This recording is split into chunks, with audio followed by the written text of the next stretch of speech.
تیرا کلام رہے گا قائم پہاڑ جب نہ رہے خدایا. تیرے منہ کی ایک بات بھی ٹلے گی نہ چاہے کچھ بھی ہو.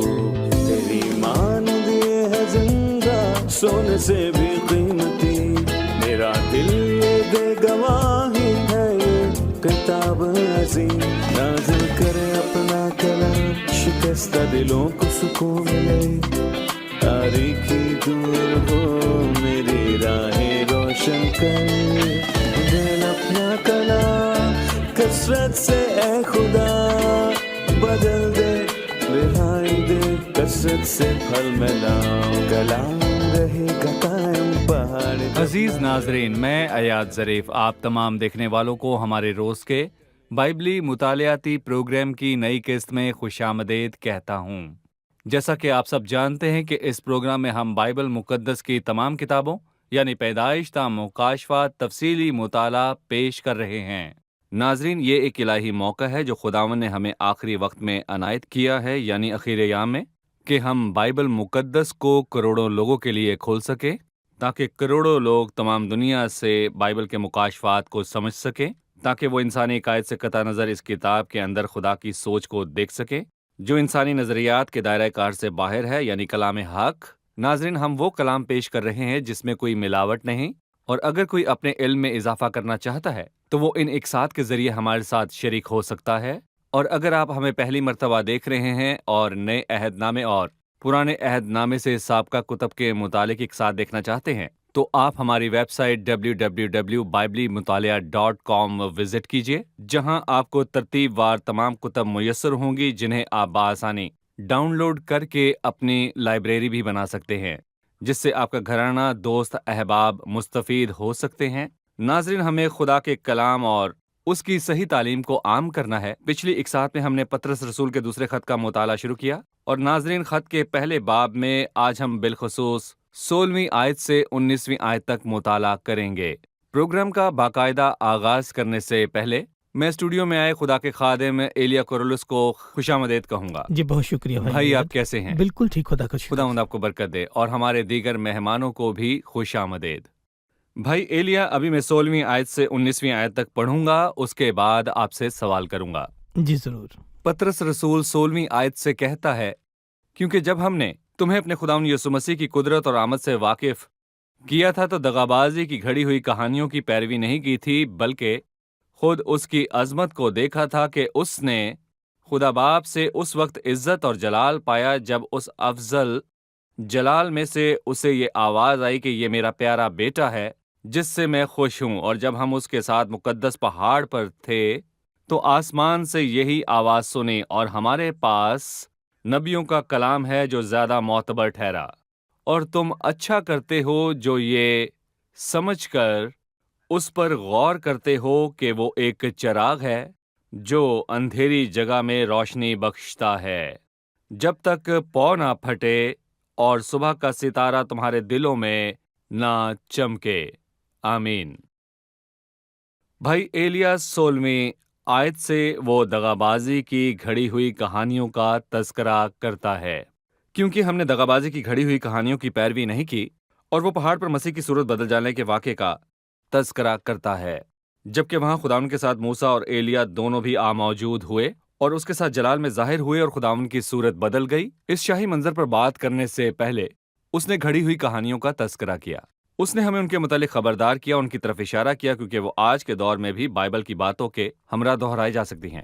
جی ہاں، وہ پورے باپ میں ان پر بات چیت کرتا رہا تاکہ وہ جھوٹے استادوں کی نشاندہی کرنا چاہے، تاکہ ان کی جھوٹی تعلیمات کے زہر کو بے نقاب کر سکے جن کے وسیلے وہ غالب ہوئے. اس کا مطلب ہے کہ ان میں بہت سی باتیں ہلاکت کی طرف لے جاتی ہیں. انہوں نے بتیروں کو گمراہ کیا تھا. اکثر یہ جھوٹے استاد انہی گھڑی ہوئی باتوں کا یا کہانیوں اور بے انتہا نسب ناموں کا استعمال کرتے ہیں. بقول پالوس رسول جس نے تیموتھیوس کو یہ بتایا، جو کہانیاں یہ یا بے انتہا نسب نامے یا گھڑی ہوئی باتیں یا پریوں کے قصے اور تعلیمات جنہیں لوگوں نے گھڑا ہے اور خدا کے کلام سے میلوں دور ہیں، جو خدا کے کلام کے برعکس تعلیم دیتی ہے، جو انسان کو خدا سے بہت دور لے جاتا ہے۔ جھوٹ جو روم اور یونانی تہذیب کی اس دور کی مشہور زمانہ دیوی سے صحیح۔ منسوب ہے، وہ سب گھڑی ہوئی باتیں اور سراسر جھوٹے دیکھیں قصے میرا ہیں سوال ہے، دیکھیں مسیحیت میں جنہوں یہ نے چیزیں مذہبی کسی حد تک لبادہ اوڑھ موجود رکھا نہیں۔ ہے۔ ٹھیک ہے، دیکھیں لوگ پوچھتے ہیں کہ یہ باتیں اکثر کتاب مقدس میں جی۔ موجود نہیں ہیں۔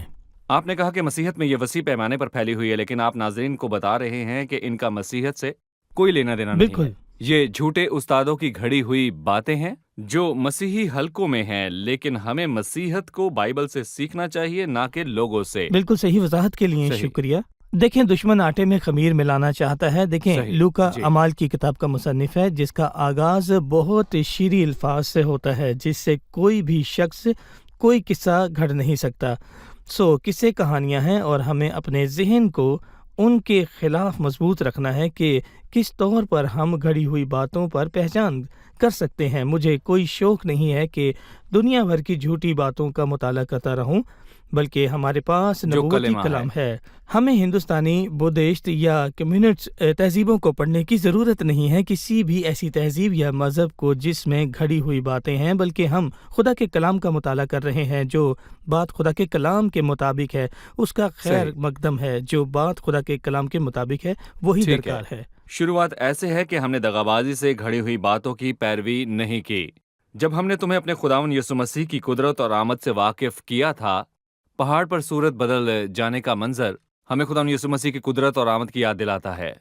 ایسا کب ہوگا؟ ہم جانتے ہیں کہ مسیح اپنی پہلی آمد میں سادہ صورت لیے پیدا ہوا۔ وہ چرنی میں پیدا ہوا، اس نے ایک بڑھئی کی زندگی گزاری اور محصول ادا کیا۔ یہاں وہ خداوند یسوع مسیح کی قدرت اور جلال کے ساتھ لوٹ کر آنے کا ذکر کرتا ہے، یعنی اس کی آمد ثانی۔ اس سے متعلق آپ کی کیا رائے ہے؟ دیکھیں پطرس رسول مسیح کی بادشاہی کی باتوں میں مشغول ہے، جو کہ جلد آنے والی ہے۔ کیا کلیسیا کا اٹھایا جانا ظہور ہے؟ دیکھیں کلیسیا کا اٹھایا جانا الگ ہے اور ظہور الگ ہے۔ دونوں میں کیا فرق ہے؟ ظہور اور کلیسیا کے اٹھائے جانے کے درمیان کیا فرق ہے؟ کلیسیا کا اٹھایا جانا مسیح کی پوشیدہ آمد ہے، جبکہ ظہور مسیح کی ظاہری آمد ہے، جو کلیسیا کے ہمراہ عدالت کرنے آئے گا، کیونکہ ہر آنکھ خداوند کو دیکھے گی۔ ایک دن ہر آنکھ یہ دیکھے گی۔ ہر آنکھ اسے دیکھے گی، اور جنہوں نے اسے چھیدا تھا وہ بھی دیکھیں گے۔ کلیسیا کے اٹھائے جانے اور خداوند یسوع مسیح کی آمد کے درمیان 7 برس ہیں، جو کتاب مقدس میں درج ہیں، اور ان کا حساب دن، ماہ اور سال سے کیا گیا ہے۔ دیکھیں پولس رسول اپنے دونوں خطوط میں خداوند یسوع مسیح کے ظہور اور اس کے آنے والی بادشاہی کا ذکر کرتا ہے، کیونکہ دشمن آٹے میں خمیر ملانا چاہتا ہے، اور یہ آپ لوکا میں دیکھ سکتے ہیں۔ صحیح۔ ابھی ہم ایک رپورٹ دیکھیں گے، پھر مطالعے میں آگے بڑھیں گے۔ چند سال پہلے لوگوں نے ایک نئی طرح کے ریشم کے کیڑے کی بات کرنا شروع کی، جو ریشم کے دھاگوں سے نہیں بلکہ لکڑی سے بنایا جاتا تھا۔ پہل لوگوں نے یقین نہ کیا اور اسے جھوٹ سمجھا۔ جلد ہی شواہد سامنے آئے اور ایک نہیں بلکہ کئی نمونے منظر عام پر آئے۔ آج پوری دنیا میں ایسے ہزاروں کپڑے بنائے جاتے ہیں اور سٹورز کی کھڑکیوں میں نظر آتے ہیں۔ ہمارے خداوند یسوع مسیح کی نئی بادشاہی بہت عرصے سے چنیدہ گواہوں کو نمونے کے طور پر دکھائی جاتی رہی ہے۔ در حقیقت اس کی منادی نہ صرف ان کی آنکھوں نے دیکھی بلکہ کانوں نے سنی بھی۔ پطرس رسول اس طور پر اس کی عظمت کی گواہی دیتا ہے کہ اس نے اپنی آنکھوں سے یہ منظر دیکھا اور اپنے کانوں سے اس کی عظمت اور جلال کی گواہی سنی جو آسمان سے آئی کہ یہ میرا پیارا بیٹا ہے جس سے میں خوش ہوں۔ اور وہ بتاتا ہے کہ ہم نے آسمان سے یہ آواز سنی۔